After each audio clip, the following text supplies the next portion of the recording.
आता सांगोल्यातनं बातमी समोर येते। सांगोल्यातील सभेदरम्यान शिंदे गटाचे आमदार शहाजी बापू पाटील यांचा लोचा झाला।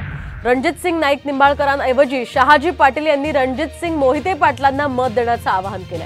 दरम्यान लक्षात आणून देताच शहाजी पाटील यांनी आपली चूक सुधारत रणजितसिंग नाईक निंबाळकरांना मतदान करण्याचं पुन्हा एकदा जनतेला आवाहन केलं। स्वप्न तुमचं साकार करायचं झालं तर तुम्हाला देवेंद्र फडणवीस शिंदे साहेबांच्यावर विश्वास ठेवून रणजितसिंह मोहिते पाटलालाच सगळ्यांना मतदान करावं लागणार आहे। आणि सांगोला तालुक्याला सुबत्ता सुजलाम रणजितदादा निंबाळकरांना ही मोहित्या माझ्या मागे राहिल्या डोक्यात निघणार त्याच्या आईला दबून टाकती मोहित्या।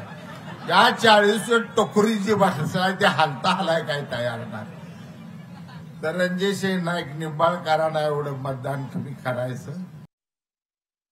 सध्या सांगोल्यातल्या शहाजी बापू पाटलांचं हे विधान चांगलंच व्हायरल होतंय। वेगवेगळ्या विषयांवरून ते खरं तर चर्चेत असतात आणि आता पुन्हा एकदा त्यांची ही गडबड पुन्हा एकदा समोर आली आहे।